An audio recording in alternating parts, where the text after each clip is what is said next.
오늘 우리에게 주신 하나님 말씀 같이 읽겠습니다. 전도서 4장 6절에서 12절 말씀입니다. 전도서 4장 6절에서 12절 말씀입니다. 한 절씩 교독하겠습니다. 두 손에 가득하고 수고하며 바람을 잡는 것보다 한 손에만 가득하고 평온함이 더 나으니라. 내가 또 다시 해 아래에서 헛된 것을 보았도다. 어떤 사람은 아들도 없고 형제도 없이 홀로 있으나 그의 모든 수고에는 끝이 없도다.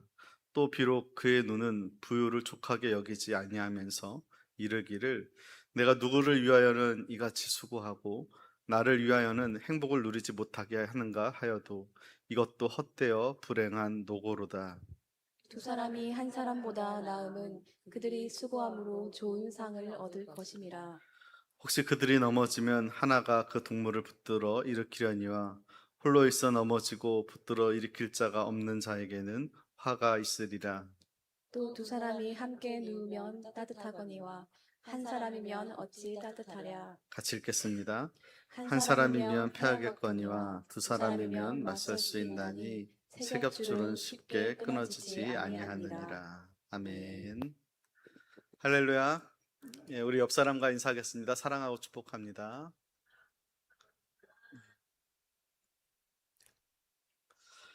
예. 솔로몬은 누구보다도 많이 가진 사람인데요. 부와 지혜, 명예, 그 어느 것 하나 부족함이 없는 사람이었습니다. 근데 그런 솔로몬이 그의 인생 말년에 전도서를 보면 그 화려한 인생 끝에서 솔로몬이 강조하는 것은 헛되고 헛되도다입니다. 이 헛되다라는 말은 히브리어로 헤벨이라는 단어인데요. 손에 잡히지 않고 흩어지는 안개나 바람 같은 것을 의미합니다. 아무리 움켜쥐어도 결국 손가락 사이로 빠져나가는 바람과 같은 것이 바로 인생이다라는 것이 솔로몬의 말년의 고백이라는 것이죠. 하지만 그럼에도 불구하고 전도서는 인생은 헛되다라는 말로 끝나는 책이 아니라 오히려 그런 허무한 세상 속에서도 하나님의 백성이 어떠한 마음으로 살아가야 되는지에 대해서 가르쳐주는 지혜의 말씀이라고 할 수 있습니다. 그럼 세상은 우리에게 끊임없이 이야기합니다. 더 많이 가져야 안전하다고. 더 높이 올라가야 대접받고 인정받는다고. 더 많이 쥐고 있어야 평안하다고 그렇게 이야기합니다. 하지만 하나님의 말씀은 전혀 다른 길을 보여주고 있다는 것이죠. 많이 가졌다고 해서 참 평안을 얻는 것이 아니고 혼자서 강해진다고 해도 그 인생이 든든해지는 것이 아니라는 겁니다. 오히려 하나님 안에서 만족할 줄 알고 함께 더불어 살아가는 그 삶 속에서 참된 복을 누리게 된다고 오늘 전도서에서는 이야기를 하고 있습니다. 우리 6절 말씀 같이 읽어보겠습니다. 두 두 손에 손에 가득하고 가득하고 수고하며 수고하며 바람을 바람을 잡는 잡는 것보다 것보다 한 한 손에만 손에만 가득하고 가득하고 평안함이 평온함이 더 더 나으니라. 나으니라. 그럼 세상의 계산법으로 좀 이해가 되지 않는 말씀이죠. 우리는 두 손에 가득 쥐어야 안심이 되는 것이 우리들 마음입니다. 더 많이 쥐고 있어야 마음이 놓이고 더 많이 쌓아두어야 미래가 보장된다고 우리는 생각하죠. 근데 솔로몬은 정반대로 이야기를 하는 겁니다. 두 손 가득 움켜쥐고도 평안이 없다면 결국 바람을 붙잡으려고 애쓰는 것과 다르지 않다라고 이야기를 하죠. 겉으로는 풍성해 보일지 모르지만 실제로는 그 마음에 쉼도 없고 그 영혼은 메말라가는 삶을 살아갈 수밖에 없다라고 이야기하는 겁니다. 하지만 반대로 한 손에만 있을지라도 평온함이 있다면 그것이 오히려 더 낫다라고 이야기를 하죠. 이것이 단순하게 적게 가지라는 것이 아니라 중요한 것은 얼마나 많이 가졌느냐가 아니라 어떠한 마음으로 살고 있느냐가 중요하다는 겁니다. 하나님 안에서 자기의 분량을 알고 오늘 주신 은혜를 감사함으로 받고 더 많이 움켜쥐는 것보다 오히려 평안을 더 귀히 여기는 것이 그 삶이 지혜로운 삶이다라고 오늘 전도서에서 이야기하고 있는 것이죠. 여러분, 탐심은요 결코 우리를 쉬게 하지 않습니다. 여러분, 하나를 얻으면 둘을 원하고 둘을 얻으면 셋을 원하게 한다는 것이죠. 그래서 욕심은 채워질수록 사라지는 것이 아니라 오히려 그 욕심이 더 커진다는 겁니다. 더 많이 가질수록 불안해지고 더 많이 쥐고 있을수록 더 조급해진다는 것이죠. 왜냐하면 인간의 마음은 하나님으로 채워지지 않으면 아무리 많은 것으로도 만족할 수 없기 때문에 그렇습니다. 탐욕이 여러분의 손을 채울 수는 있을지 모르지만 여러분의 영혼을 채울 수는 없다는 것이죠.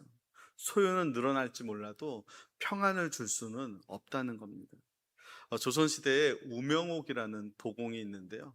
이 도공은 왕실이에요. 왕의 그 밥상에 그릇들을 도자기로 만드는 사람입니다. 이 우명옥이라는 사람이 자기 스승도 이루지 못한 설백자기를 만들었는데요. 눈처럼 하얗고 깨끗한 빛깔을 띤 백자를 설백자기라고 합니다.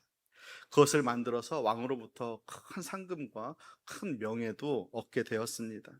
하지만 그런 부와 명예가 한꺼번에 쏟아지자 이 우명옥은 방탕한 생활을 시작했고 결국 자신이 그동안 모아두었던 모든 재물을 다 탕진하게 되었습니다. 그리고 나서 나중에 뼈저린 후회 속에서 자신의 그러한 과오를 경계하고자 어, 술잔 하나를 만들었는데 그 잔의 이름이 개영배입니다. 이 이름이 뜻이 뭐냐면 넘침을 경계하는 잔이란 뜻이죠. 그래서 그 잔은 신기하게도요, 그 잔의 70% 이상을 채우면 밑으로 다 흘려 내려버리도록 설계되어 있습니다. 그러니까 인간의 끝없는 욕심을 경계하는 상징으로 만든 것이죠. 훗날 조선의 거상이라고 하는 임상옥이 이 계영배라는 잔을 곁에 두고서는 자신의 솟구치는 과욕을 다스리면서 큰 거상이 되었다는 일화도 있습니다. 아마 오늘 솔로몬이 우리에게 들려주고자 하는 이야기도 바로 그런 이야기지 않을까 싶습니다. 내 일체의 집착과 과도한 욕심을 버리는 것, 그것이 인생의 헛됨, 허무함을 극복하는 비결이라는 것이죠. 사도 바울은 차가운 감옥 속에서도 이렇게 고백했습니다. 우리 빌립보서 4장 11절 말씀 같이 읽어보겠습니다. 내가 내가 궁핍함으로 궁핍함으로 말하는 말하는 것이 것이 아니니라. 아니니라. 어떠한 어떠한 형편에든지 형편에든지 나는 나는 자족하기를 자족하기를 배웠나니. 배웠나니. 이런 바울이 형편이 좋아서 자족한 것이 아니라는 거예요. 풍족할 때만 만족한 것이 아니라는 겁니다. 부족할 때도 있었고, 때론 추울 때도, 배고플 때도, 매를 맞을 때도, 옥에 갇힐 때도 있었고, 사람들에게 버림받는 외로운 자리에도 있었다는 것이죠. 그런데도 바울은 자족하기를 배웠다라고 이야기합니다.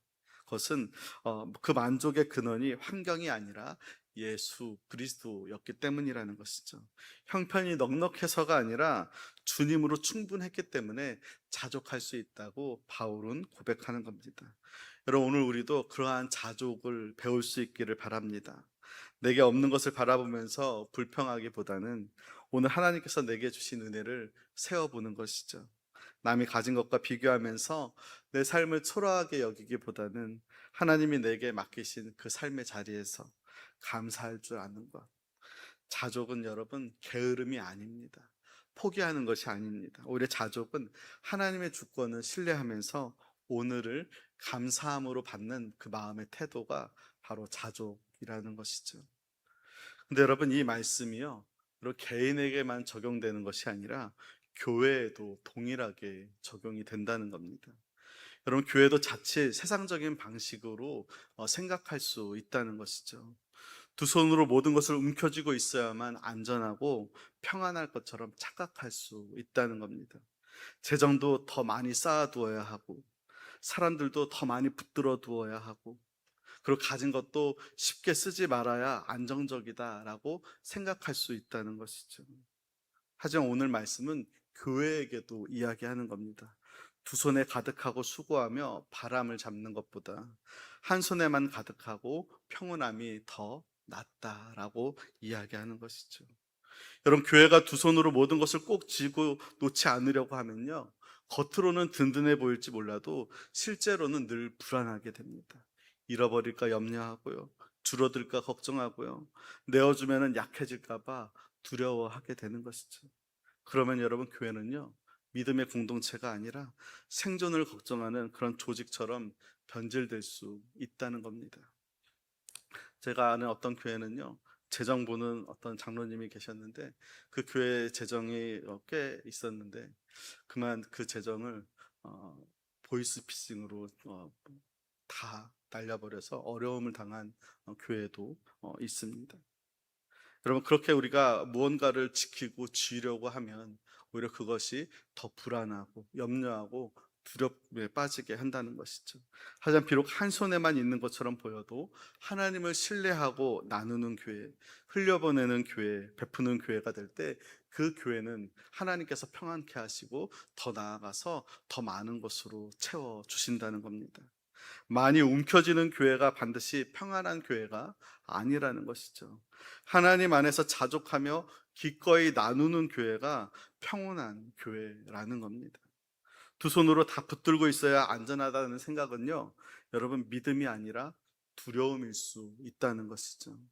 우리 한 손에만 있을지라도 하나님을 신뢰하며 나누는 교회, 베푸는 교회, 흘려보내는 교회가 될 때 하나님께서 그 교회 위에 세상에 줄 수 없는 평안과 축복을 허락하여 주신다는 것을 저와 여러분이 기억할 수 있기를 바랍니다. 그렇기 때문에 여러분, 우리 개인도 자족을 배워야 되고 우리 교회도 자족을 배워야 됩니다. 개인도 탐욕을 비워야 하고 교회도 마찬가지로 탐욕을 비워야 합니다. 많이 가져야 안심하는 삶이 아니라 주님이 계시기에 만족하는 삶이 되어야 된다는 것이죠. 많이 쌓아야 안전한 교회가 아니라 하나님이 지키시기에 기꺼이 나누는 그런 교회가 되어야 된다는 것, 그러한 교회에 평안이 임하게 된다는 것입니다. 솔로몬은 이어서 어떤 한 사람을 이야기하는데요, 우리 7절 8절 말씀 같이 읽어보겠습니다. 내가 또다시 헤아려서 헛된 것을 보았도다. 어떤 사람은 아들도 없고 형제도 없이 홀로 있으나 그의 모든 수고에는 끝이 없도다. 또 비록 그의 눈은 부요를 조각에 여기지 않으면서 이르기를 내가 누구를 위하여는 이같이 행복을- 수고하고 나를 위하여는 행복을 누리지 못하게 하는가 하여도 이것도 헛되어 불행한 노고로다. 이 한 사람은 아들도 없고 형제도 없이 홀로 사는 사람입니다.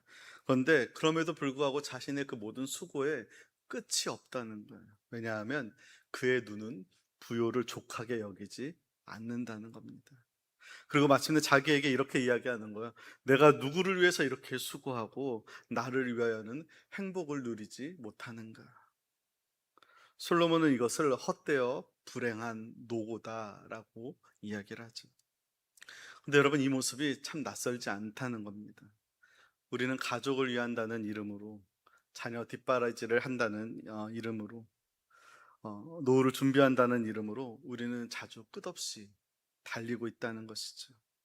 물론 성실하게 일하는 것은 귀한 것이죠. 하지만 그렇게 일하면서 내가 누구 때문에 이렇게 고생하는데, 그렇게 불평하면서 정작 내 옆에 있는 소중한 가족에게 따뜻한 사랑과 시간을 주지 못하고 오히려 상처를 주는 경우들이 얼마나 많은지 모릅니다. 보다 좋은 환경, 더 넓은 평수의 아파트, 더 높은 연봉, 그것을 인생의 목표로 삼느라 현재 나와 가까이 있는 사람들 안에서의 평안을 누리지 못하고 축복을 누리지 못하고 있다는 것이 비극이라는 것이죠. 여러분, 우리는 종종 조금만 더라는 말에 속습니다. 조금만 더 벌면 평안할 것 같고, 조금만 더 인정받으면 만족할 것 같고, 조금만 더 쌓아두면 염려가 사라질 것처럼 우리는 생각을 합니다. 하지만 여러분, 조금만 더는 결코 끝나지 않는다는 것이죠. 욕심은 늘 새로운 목표를 만들어냅니다. 그리고 결국 오늘을 잃어버리게 만들죠. 하나님이 주신 현재의 은혜를 누리지 못하게 하고, 또 내 곁에 있는 사람들, 내 가족, 내 옆에 있는 이웃들, 소중함도 다 잃어버리게 하면서 우리의 영혼을 메마르게 한다는 겁니다. 그래서 성경에 보면 삭개오라는 사람이 나오는데요, 삭개오는 어려서부터 컴플렉스가 있었죠. 아마도 키가 작았다는 것이 컴플렉스가 되고, 많은 사람들로부터 사랑을 받지 못해서 그 사랑에 굶주려서 그 컴플렉스를 극복하고자 어떻게 하면 좋을까 생각하다가, 아, 내가 돈이 많으면 사람들이 나를 인정해 주겠지, 돈이 많으면 사람들과 함께 하면서 기쁘게 살 수 있겠지. 그래서 그 누구보다도 열심히 최선을 다해서 돈을 모았습니다. 하지만 돈은 많았지만 여전히 삭개오에게는 평안이 없었습니다. 소유는 있었지만 기쁨은 없었죠. 그런데 그랬던 그가 예수님을 만났습니다. 그리고 달라졌죠. 자신의 재산의 그 절반을 가난한 사람들에게 나누어 주고, 누군가에게 불의로 착취한 것들이 있다면 그것의 4배를 갚아주겠다라고 고백을 합니다. 그렇게 돈이 소중하다고, 돈밖에 없다고 했던 삭개오가 그 모든 것을 내려놓을 수 있었던 가장 중요한 이유는, 그것이 나에게 평안을 주고 기쁨을 주는 것이 아니라 오직 예수님만이 나를 만족해 하고 나에게 평안과 기쁨을 준다는 것을 깨달았기 때문이라는 겁니다. 여러분, 참된 만족은요, 소유의 넉넉함에 있지 않다는 겁니다. 우리 인간의 마음은 수백 년을 먹고 살 그 재산이 있어도요, 여전히 부족하다고 느낄 수 있다는 것이죠. 왜냐하면 문제는 외적인 결핍이 문제가 아니라 바로 내 내면의 탐욕 때문에 그렇습니다. 그렇기 때문에 우리의 외적인 것들을 자꾸, 결핍들을 채우려고 해서 그게 해결되지 않는다는 거예요. 오히려 내 마음에 있는 탐심을, 탐욕을, 그 우상을 제거하는 것이 먼저가 되어야 된다는 것이죠. 내가 누구를 위해서 이토록 달리고 있는지, 정작 내가 그렇게 수고하는데 내 영혼은 행복하지 않고 기쁘지 않고 그런 삶을 살고 있다면, 우리가 다시금 하나님 앞에 정직하게 물어봐야 됩니다. 내가 무엇을 위해서 수고하고 있는지. 여러분, 지금 이 순간에도 열심히 수고하는데도 마음이 허한 분들도 있을 겁니다. 열심히 사는데 기쁨이 없이 살아가는 사람들도 있을 겁니다. 계속 달리는데도 왜 달리는지 모르는 그 자리에 서 있는 분들도 있을지 모르겠습니다. 우리가 다시 주님 앞에 서야 된다는 것이죠. 주님께서 우리에게 일을 주셨어요. 그죠? 할 수 있는 일들을 주셨습니다. 근데 그 일이 우리의 주인이 되게 해서는 안 된다는 것이죠. 주님께서 우리에게 물질을 맡겨주셨지만 그 물질이 우리의 마음을 지배하게 해서는 안 된다는 겁니다. 우리는 소유의 노예가 아니라 하나님의 청지기라는 것이죠. 그렇기 때문에 여러분의 움켜쥔 손을 펴야 됩니다. 나누고 베풀어야 된다는 것이죠. 그곳에서 하나님이 주시는 기쁨을 다시 경험하게 될 수 있다는 겁니다.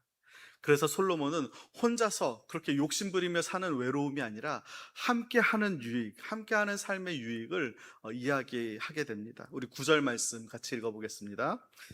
두 사람이 한 사람보다 나음은 그들이 수고함으로 좋은 상을 얻을 것입니다.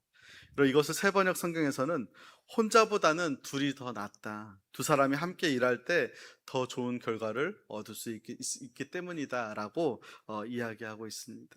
그리고 이것이 단지 어떤 효율의 문제가 아니라, 하나님은 사람을 홀로 살도록 창조하지 않았다는 거예요. 사람은 본래 관계 속에서 살아가도록 지음받은 존재라는 것이죠. 하나님과 관계를 맺고 이웃과 함께 관계를 맺고 그것을 통해서 서로를 통해서 은혜를 주고받도록 창조된 존재라는 겁니다. 그런데 여러분, 죄는요, 사람을 고립시킨다는 거예요. 교만은 사람을 혼자서 서게 만들고, 상처는 사람을 마음의 벽 뒤로 숨게 만들고, 또 탐심은 사람을 더 깊은 자기 욕심에 가두어 두게 만든다는 것이죠. 그래서 우리는 겉으로는 이렇게 사람들 사이에 있지만 여전히 홀로 버티는 삶을 사는 사람들이 많다는 겁니다. 우리 이 자리에 나와서 예배를 드리지만, 또 교회를 다니지만 누구에게도 속마음을 나누지 못하고 도움을 청하지 못하고 넘어져도 혼자 견디려고 하는 사람들의 모습이 많이 있다는 것이죠. 그런데 솔로몬은 분명히 이렇게 이야기합니다. 우리 10절 말씀 같이 읽어보겠습니다. 혹시 그들이 넘어지면 하나가 그 동물을 붙들어 일으키려니와 홀로 있어 넘어지고 붙들어 일으킬 자가 없는 자에게는 화가 있습니다. 미국과 이란이 전쟁 이후에 대부분의 나라들이 대체 에너지에 다시 한번 관심을 갖기 시작했는데요. 그동안 위험하다는 이유로 원전에 대한 부정적인 시각이 많았었는데, 이제는 가장 효율적인 대체 에너지로 또 이렇게 주목을 받고 있습니다. 근데 이런 이 원전, 그러니까 원자력 발전이죠. 이 원자력 발전은요, 가벼운 두 개의 원소가 서로 융합하면서 엄청난 에너지를 만들어내는 그런 원리를 이용합니다. 그것을 뭐라고 하냐면 핵융합이라고 하거든요. 그런데 반대로 하나의 원자가 분열하면서 파괴적인 에너지를 발산하는 그런 원리도 있는데, 그것이 핵분열인데, 이걸로 뭘 만드는지 아세요? 폭탄을 만드는 겁니다. 여러분, 우리의 삶도 이와 같습니다. 서로 분열하고 반목하며 자신만의 이익과 주장만을 내세우는 것은 이 핵 분열과 같아서 결국 타인에게 상처를 주고 또 자기 자신도 파괴하는 참혹한 결과를 낳게 된다는 것이죠. 하지만 서로 하나 되고 보듬어주고 또 서로 의지하는 모습은 핵융합처럼 혼자서 결코 이룰 수 없는 엄청난 영적인 에너지와 시너지 효과를 창출하게 된다는 겁니다.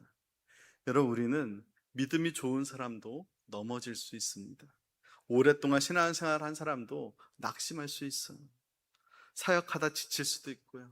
어느 날 기도가 잘 되지 않을 때도 있고, 때론 마음이 무너지기도 하고 세상의 유혹에 흔들릴 때도 있습니다. 여러분, 그때 나를 붙들어 줄 사람이 있다는 것이 얼마나 큰 은혜입니까? 반대로 넘어졌는데 붙들어 일으킬 사람이 없다는 것은 여러분 얼마나 큰 위기인지 모릅니다. 여러분, 믿음의 길은요, 혼자서 버티는 길이 아니라는 것, 함께 붙들어주고 함께 세워주고 함께 일으켜주는 길이라는 것이죠. 하나님께서 우리에게 교회를 주신 이유가 바로 거기에 있습니다.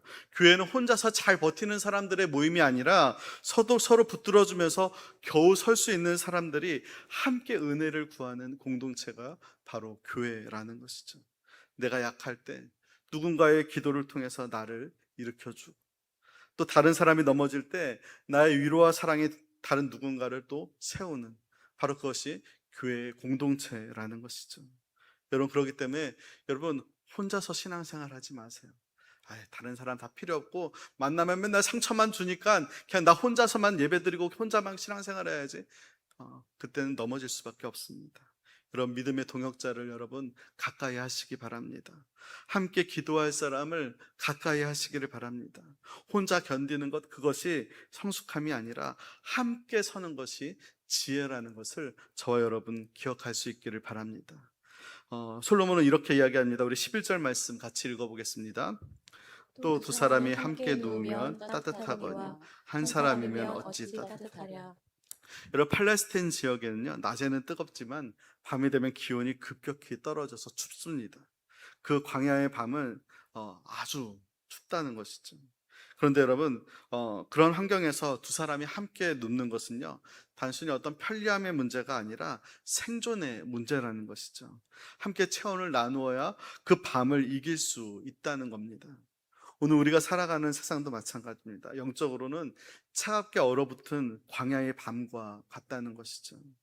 아무리 개인의 신앙이 뜨겁고 은혜를 많이 받았다고 해도요, 세상의 냉수와 그 유혹 속에서 혼자만의 열기로는 결코 그 불꽃을 오래 유지할 수 없다는 겁니다. 내 뜨거운 첫사랑의 감격도요, 시간이 흐르고 내 삶의 고난함과 나태함 속에서 싸늘하게 식어버리기가 십상이라는 것이죠. 그렇기 때문에 우리에게는 교회가 필요하고 영적인 공동체가 필요한 겁니다. 내 신앙의 열기가 식어갈 때 나를 위해서 눈물로 기도해주고 다시금 불일 듯한 열정을 회복시켜줄 믿음의 동역자들이 필요하다는 것이죠. 히브리서 10장 24절 25절에는 이렇게 이야기합니다. 우리 함께 읽어보겠습니다. 서로 돌아보아 사랑과 선행을 격려하며 모이기를 피하는 어떤 사람들의 습관과 같이 하지 말고 오직 권하여 그날이 가까움을 볼수록 더욱 그리하자. 믿음이 혼자 유지하는 그런 취미가 아니라는 거예요. 함께 지켜가야 될 생명이라는 것이죠. 그래서 여러분, 교회가 중요하고 예배가 중요하고 믿음의 교제가 중요한 것입니다. 여러분, 이 믿음의 교제를 가볍게 여기지 마세요.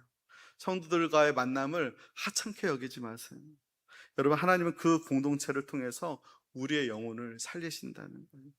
믿음의 지체들이 서로의 영혼의 체원이 되어줄 때 우리는 차가운 세상 속에서도 그 영혼의 온도를 유지할 수 있다는 것이죠.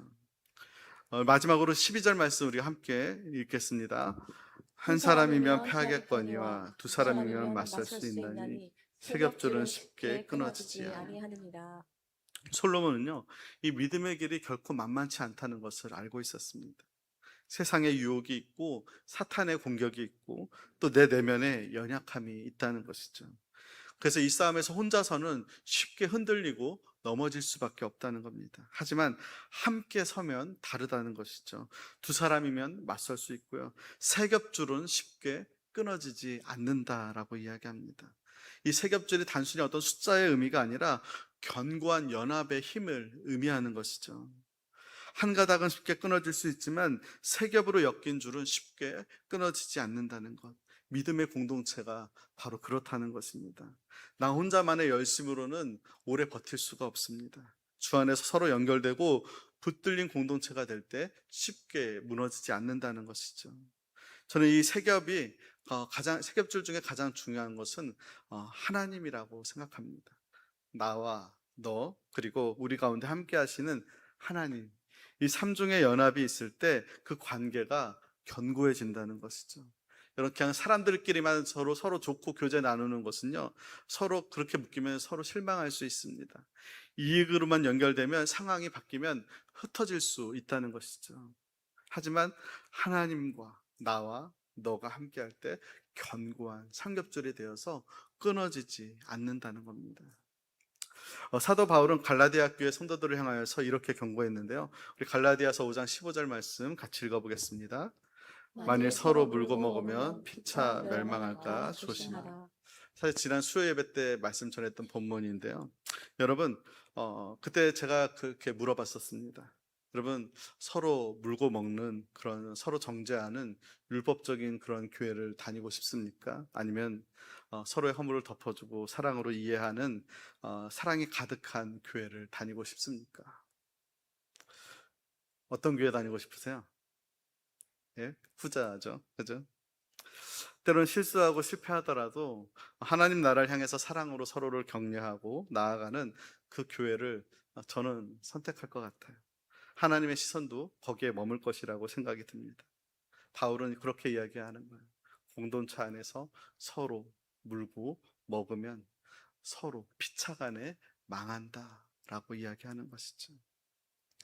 여러분, 교회가 강한 이유는요, 한 사람 한 사람이 완벽해서가 아니에요. 우리 가운데 주님께서 머리가 되시고 서로 사랑으로 연합될 때 교회가 강한 겁니다. 여러분, 가정도 마찬가지예요. 남편과 아내가 서로만 바라보면 흔들릴 수 있어요. 그런데 함께 주님을 바라볼 때 그 세 겹줄이 되어서 견고해진다는 것이죠. 사역도 마찬가지입니다. 내 힘으로만 하면 사역을 하다가 지쳐요. 하지만 동역자와 함께 또 하나님을 의지하며 감당하는 사역은 견고해진다는 겁니다.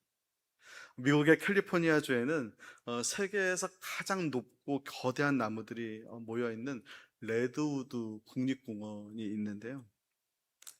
여러분, 이곳의 이 나무들의 높이가 얼마나 되는지 아세요? 이곳에 있는 나무들 보통 평균 높이가 100m가 넘는답니다. 아파트 30층보다 높다는 거예요. 그리고 그 수명은 수천 년에 달한다는 것이죠. 여러분, 상식적으로 생각할 때 이렇게 거대하고 높이 솟은 그러한 나무라면 그 뿌리는 땅속으로 얼마나 깊이 내릴까요? 한 수십 미터 내려야 되지 않을까요? 그래야 강한 비바람과 태풍을 견딜 수 있지 않겠습니까? 그런데 식물학자들이 조사해 본 결과 놀랍게도 이 거대한 나무의 뿌리는요, 땅속으로 겨우 한 3미터 정도밖에 내려가지 않는다는 거예요. 그 얕은 뿌리로 어떻게 수천 년 동안 거센 그 폭풍우를 견디며 쓰러지지 않을 수 있었을까? 짧은 영상, 한 1분 정도 되는 영상 잠깐 보겠습니다.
이 레드우드에 있는 이 나무들은요, 그 뿌리가 서로 연결되어 있다는 거예요.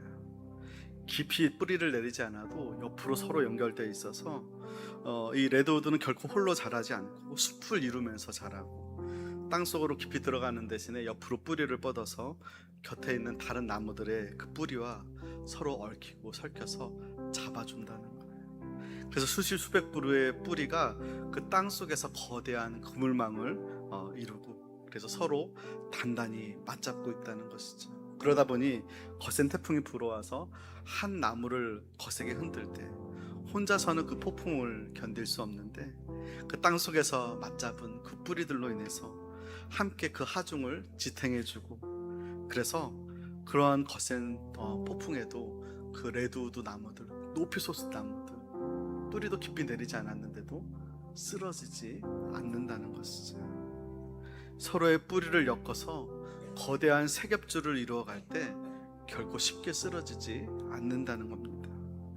여러분, 우리의 신앙도 이와 같다고 생각이 듭니다. 겉보기에는 믿음이 강해 보이고 혼자서도 잘 서 있는 것 같지만, 우리 내면의 이 뿌리는 생각보다 얕고 연약합니다. 인생에 거친 폭풍우가 몰아칠 때, 때론 질병으로, 때론 실패와, 때론 관계의 깨어짐으로 인하여서 여러 가지 태풍이 불어닥칠 때, 여러분, 나 혼자만의 힘으로는 쉽게 흔들리고 넘어질 수밖에 없다는 것이죠. 그래서 하나님은 우리에게 이 세강교회를 은혜의 숲으로 부르셨습니다. 내 얕은 뿌리를 내 곁에 있는 믿음의 동역자들과 함께 잡으라고, 서로의 기도의 손을 맞잡고 거대한 영적인 그물망을 이루고 하나의 공동체가 되라고 우리를 이 세강교회로 함께 묶어 주신 겁니다. 그럼 내가 흔들릴 때 나를 지탱해 줄 기도의 동역자가 있다는 것, 내 곁에서 함께 눈물을 흘리며 함께 기도해 줄 동역자가 있다는 것, 여러분, 우리가 그러한 영적인 레드우드 숲과 같은 그런 교회가 되기를 저는 소망합니다. 혼자만 신앙생활하는 것이 아니라 그리스도의 사랑 안에서 서로의 뿌리를 함께 얽어매는, 손잡는 그런 공동체, 어떤 유혹과 시련 앞에서도 끊어지지 않는 견고한 세겹줄이 되어서 하나님이 주시는 참된 평안을 함께 누리며 함께 믿음의 거목으로 자라나는 우리 세강교회 모든 성도들이 되기를 주의 이름으로 축원합니다.